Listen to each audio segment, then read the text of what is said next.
At the Thanksgiving dinner, my son said, "Shut up, Mom. Nobody cares." I just stood up and left. Then I stopped paying their loans, withdrew the money, and left the country. The next day, 55 missed calls. I'm Joan Patterson, a retired nurse, a widow, and a mother who once believed love meant sacrifice. The apartment is quiet except for the soft tick of the clock and the hum of the refrigerator. The scent of lavender lingers in the air, mixing with the faint smell of old paper. On my lap lies a faded wedding photograph, David and me, standing outside our first apartment, smiling as if the world belonged to us. I trace his face with my thumb, remembering how alive he looked that day. It has been nearly 30 years since his heart stopped without warning. I can still hear the echo of the doctor's voice. The hush that followed. That night, after everyone had left, I locked myself in the bathroom. The mirror showed a woman I didn't recognize, eyes red, shoulders trembling. Suddenly, alone with a 10-year-old boy who had just lost his father, I pressed my hands to the sink and whispered, "My son will have every opportunity we never did. He will never know want. I will make sure of it." That vow became the engine of my life. From then on, my days blurred together in endless motion. At Christ Hospital, I worked double shifts until exhaustion became routine. My feet swelled inside old nursing shoes. My back ached like an old wound. Dinner was often canned soup in the break room, eaten quickly before the next call light blinked. When co-workers went out for drinks, I smiled and said I was too tired. The truth was simpler. I couldn't afford it. Every dollar was spoken for. My old Honda rattled down the same roads for 20 years. I mended uniforms by hand, wore clean but outdated clothes, and cut coupons like prayers.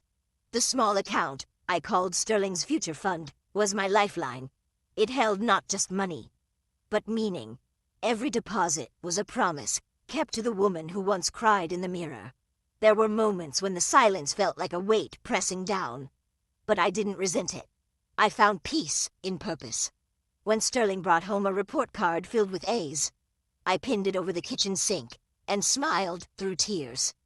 His victories were my reward. His laughter was my paycheck. I remember the night he told me he wanted to go to college out of state. I nodded, pretending I wasn't terrified of how I would pay for it. After he went to bed, I sat at the table with my calculator and a mug of lukewarm tea, rearranging numbers until the impossible looked barely manageable. People said I gave up too much. Maybe I did. But when you love deeply, sacrifice stops feeling like loss. It becomes your breath. On quiet nights, I look around my apartment and wonder where the years went. I built my son's future, brick by brick, believing love would return the same way. But love doesn't always come back. And sometimes, the walls you build with devotion end up keeping you out. When Sterling's acceptance letter from New York University arrived, I watched him tear it open at the kitchen table. His hands shook, his eyes bright with disbelief. I got in.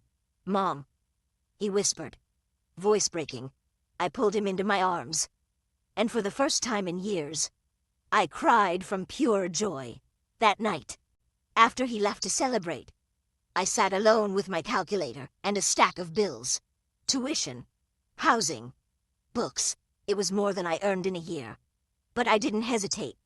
I cashed out my savings, took a personal loan, and signed up for overtime at the hospital. My body ached, but my heart was full. Every double shift, every bleary sunrise, every meal eaten. Standing up felt like a step toward his future.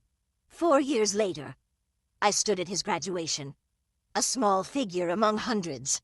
When they called his name, I saw him lift his arms in triumph. My chest swelled with pride. I clapped until my palms burned, tears sliding down my cheeks. He didn't see me in the crowd, but that didn't matter. I had kept my promise. Then came Layla, the first time I met her. She swept into my apartment in high heels and perfume that filled the room. She was polite, but distant, her eyes drifting over my simple furniture. Sterling looked at her the way I used to look at David, like she was his entire world. When they got engaged, she described her dream wedding, a country club by the river. White roses. A live band. I nodded. Already calculating costs I couldn't afford. Sterling came by one evening, avoiding my eyes. "Mom, we're a little short," he said softly. I understood. I broke into my retirement fund and wrote the check. I told myself it was love. At the wedding, Layla glowed under the chandeliers, while Sterling spun her across the floor. The music was beautiful. The guests radiant. I stood at the edge of the crowd, holding my champagne, smiling through exhaustion. I told myself this was what happiness looked like. A few months later, they wanted to buy a house, something perfect for starting a family. Layla said, Hyde Park. 2 stories. Big yard. Marble counters. I warned them it was expensive. But Sterling brushed it off. It's an investment. Mom, we'll manage. When the bank hesitated, I provided the down payment with the last of David's life insurance and co-signed the mortgage. Sterling squeezed my hand. You've always believed in me, he said. I smiled, though the signature felt heavier than any shift I'd ever worked. The house was stunning. Polished floors, high ceilings, sunlight streaming through glass. But every time I visited, I felt out of place. Layla welcomed me with a perfect smile that never reached her eyes. Still, I kept coming every Sunday, carrying my homemade pie. It was my ritual, my anchor. I arrived early, helped set the table, told Leo and Chloe stories about their grandfather, how he once dropped a turkey on Thanksgiving and laughed until he cried. They used to giggle. Later, they began to look at their mother before they laughed. I pretended not to notice. Those dinners kept me going. They were proof that I still belonged, that all the sacrifices, all the sleepless nights, meant something. I didn't yet see the cracks forming beneath the polished surface. For now, I was simply a mother, proud of her son. A woman who had given everything for love, unaware that the very world I built for him would one day turn against me. It happened so slowly, I almost didn't notice. The change was quiet, like the faint crack of wood before it splinters. One Sunday, as I started telling a familiar story about Sterling's first day of school, he let out a soft sigh, barely audible, but sharp enough to cut through the warmth of the dining room. Mom, he said, smiling thinly. We've heard that one before. I laughed it off, pretending not to notice the impatience in his voice. But the air shifted. It was subtle, yet unmistakable. The space I once filled with comfort now felt borrowed. Layla's reactions came next. Quiet and deliberate.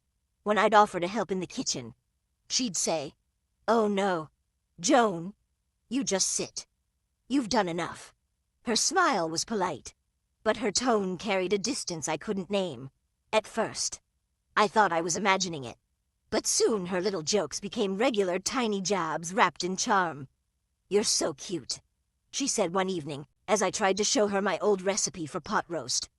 "You and your old-fashioned cooking these days. We use air fryers, not crock pots." Sterling chuckled, not out of cruelty, but habit. I smiled too. Even though it stung, the dismissals grew bolder. During conversations, Layla would glance at her phone or exchange knowing looks with Sterling whenever I spoke. If I offered advice, she'd tilt her head and say, "Oh, that's interesting," the way people do when they mean irrelevant. Still, I convinced myself it was stress. Young families had pressure I could never understand. I told myself she didn't mean harm, that she was just tired, that he was just distracted. But denial has a way of turning pain into routine. One Sunday, I decided to bring something special, a family photo album I had kept for decades. The cover was worn, the pages yellowed, but the photographs inside were pieces of our lives. David, holding baby Sterling, at the zoo. Sterling's first bike. Our old house, in winter. A snapshot of me in my nurse's uniform, smiling through exhaustion. I wanted Leo and Chloe to see where they came from, to know the faces and moments that shaped us. After dinner, I placed the album gently on the coffee table and said, I thought maybe we could look through some of these together. Layla didn't even look up from her wine glass. Oh, Joan, not now, she said, her voice light but firm.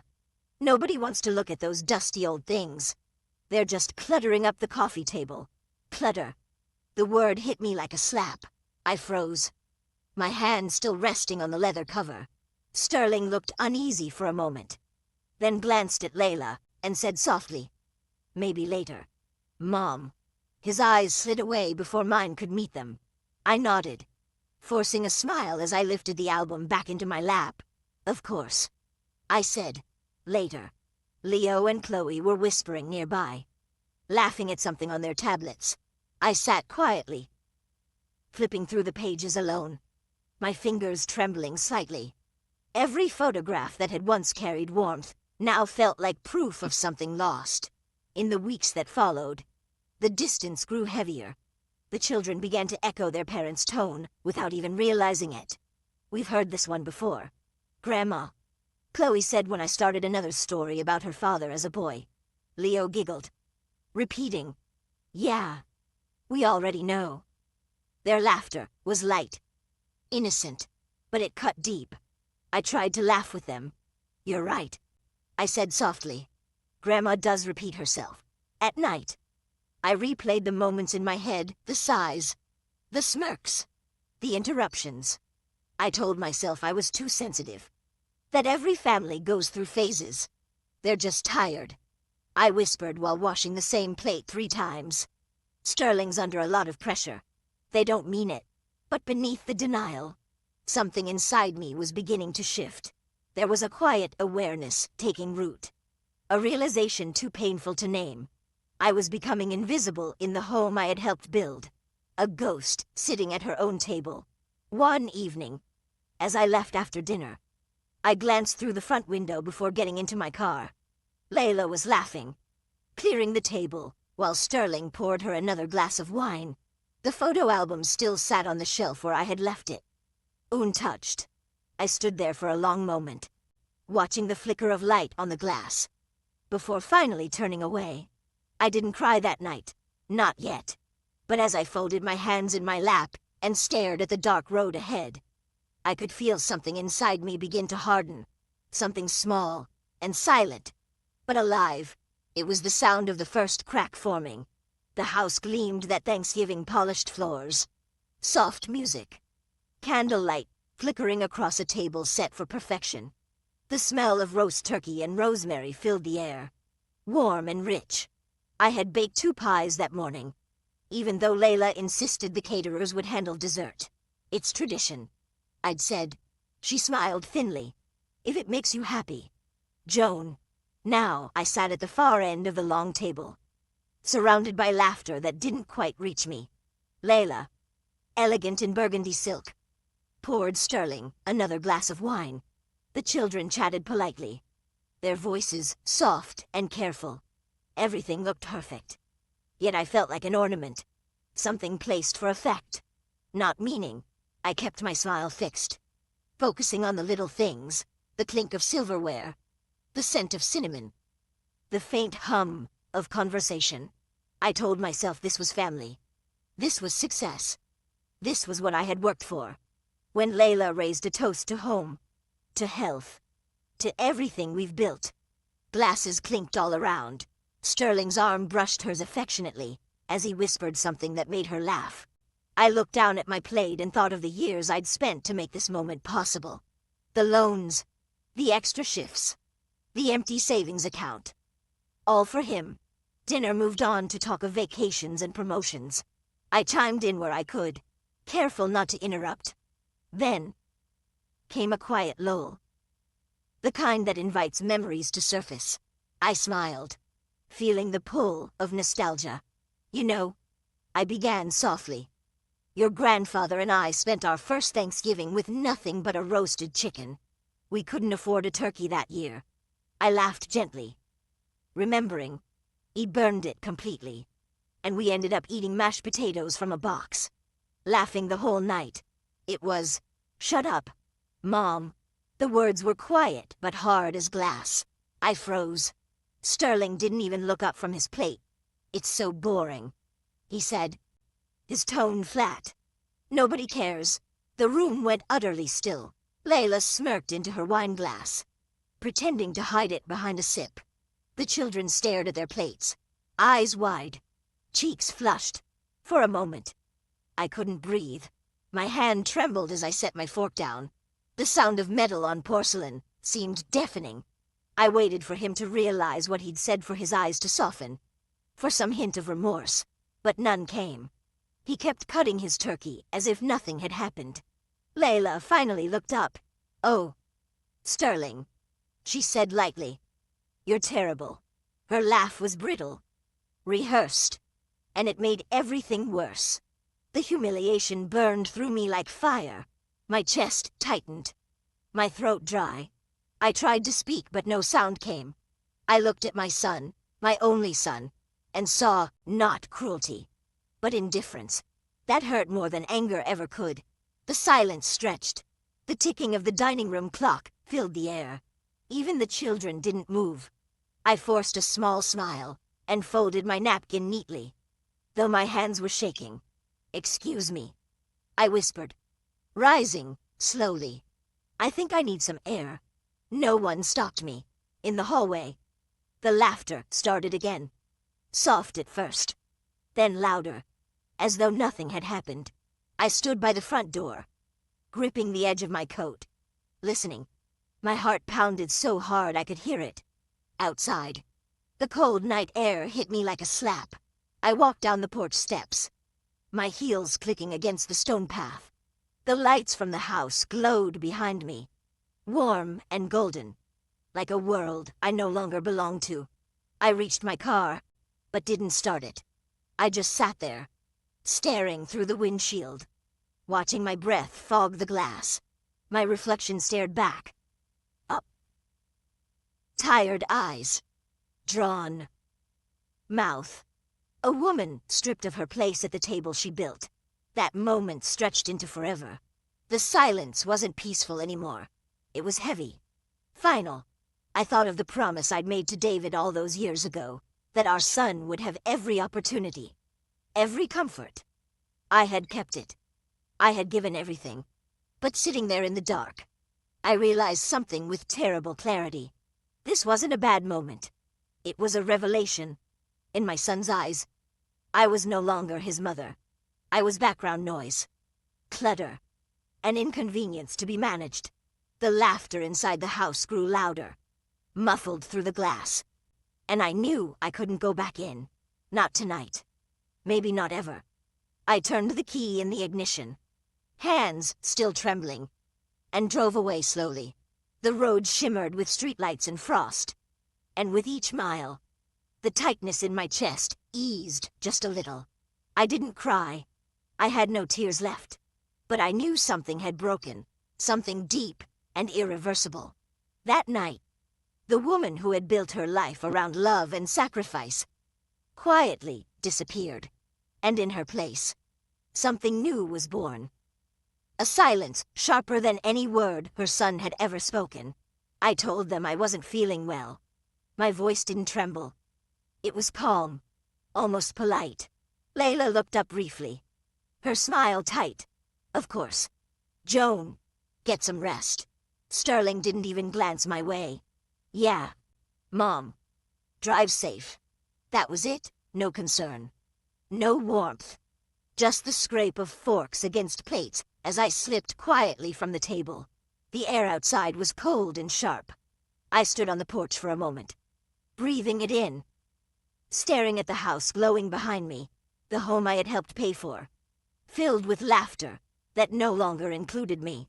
I walked down the path slowly, the sound of my heels faint against the stone. I didn't drive home. Instead, I parked a few houses down, beneath a leafless oak, where I could still see the lights through the windows. From there, the house looked perfect, like a photograph of happiness. Through the glass, I saw silhouettes moving, heard muffled laughter, my family, my life's work, my sacrifice. And yet, I sat outside in the dark, unseen.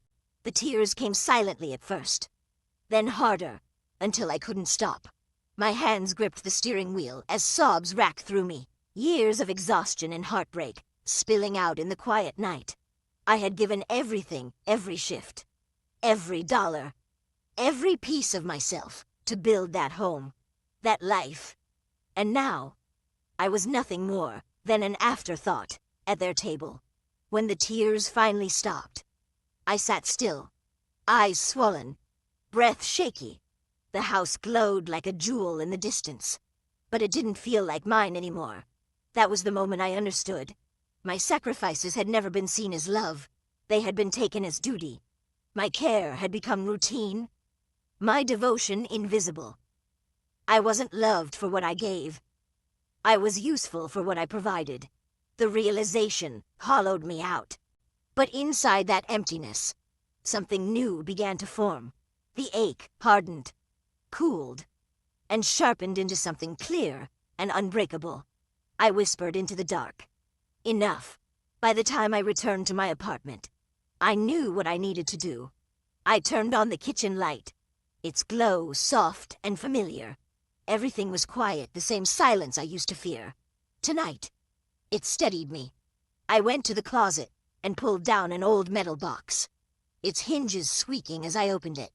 Inside were the remnants of decades of responsibility folders, documents, receipts. I spread them across the kitchen table, one by one. The mortgage deed, my name right beside Sterling's. The car title for Layla's SUV, legally mine. The emergency fund statements, every contribution from me.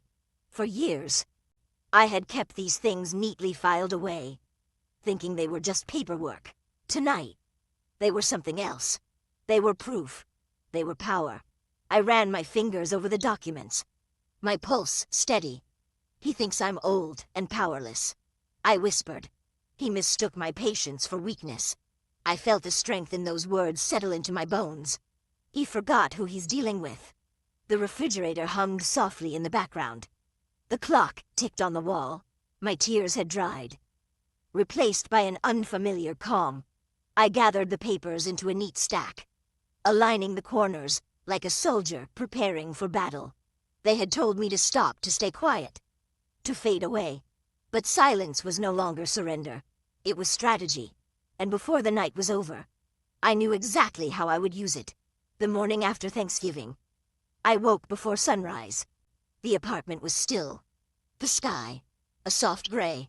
For a moment, I sat at the edge of the bed, listening to the faint hum of the refrigerator and the distant sound of a passing train. My heart was calm, my mind clear. I had spent a lifetime reacting now.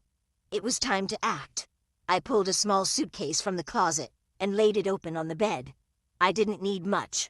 A few changes of clothes, my nursing license, the photograph of David from our wedding day, and the metal box of documents. That was all.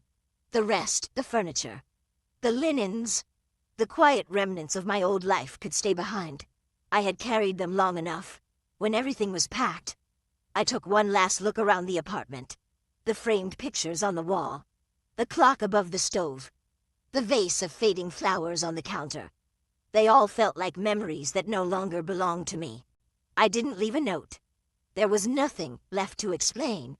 I started the car just as the first light broke over the horizon. The city streets were empty, the air cool and sharp. As I drove south, the miles rolled beneath me like a slow shedding of skin. Ohio faded into Kentucky, then Tennessee, and finally, Georgia. The air grew warmer, softer, carrying the scent of pine and ocean salt. I stopped only for gas and coffee, never looking back. By the time I reached Florida, the sun hung low and gold above the water. I found a small apartment in St. Augustine, a simple, sunlit place with white walls, clean floors, and a balcony that faced the sea.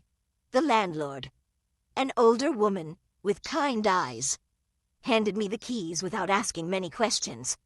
That night, I stood outside, barefoot on the cool tiles, watching waves break under the moonlight. The ocean roared softly, steady and eternal, and I felt something inside me loosen for the first time in years. The next morning, I brewed a cup of coffee and carried it to the balcony. The sea breeze swept through my hair, and I breathed in deeply. It was time. I opened my phone and began making calls, each one quiet, deliberate, final. First, I called my lawyer in Cincinnati. "Good morning, Susan," I said when she answered. My voice didn't shake. "I need to update my will." She hesitated. "Of course. Joan, what changes are you thinking?" "Call, I want to establish a fund," I said. "The David Patterson Nursing Scholarship. It will provide tuition support for nurses in training. Everything I own goes to that fund. And your son," she asked carefully. "Sterling is to be disinherited. Explicitly. Leave no room for challenge." There was silence on the other end for a moment. Then a quiet, "Understood," she said softly. "I'll make it happen." Next, I called my financial advisor. "I'd like to liquidate the joint emergency fund," I said. "Transfer the full amount into a new account under my name only." He hesitated, surprised. "Joan, are you sure?" "That fund, I'm sure." I cut in. "It was my money from the start. I just let someone else forget that." When that was done, I reached for the last set of calls. "This is regarding the mortgage for the Hyde Park property," I told the bank representative. "I intend to remove myself as cosigner, effective immediately." Her tone shifted. "Mrs. Patterson, that will require refinancing from the primary borrower." "I'm aware," I said. "Send the notice today." I could almost see Sterling's face when he opened that letter. The confusion, the panic, the realization that the safety net was gone. My final call was to the insurance company. "The Lexus registered under my name," I said. "Report it for repossession. The vehicle is no longer in my possession or authorized use." When the last call ended, I set the phone down and exhaled. The sun had risen higher now, its light glinting off the water like shards of glass. Below, gulls wheeled in the wind. My coffee had gone cold, but I didn't mind. For the first time in decades, every decision, every word, every step was mine.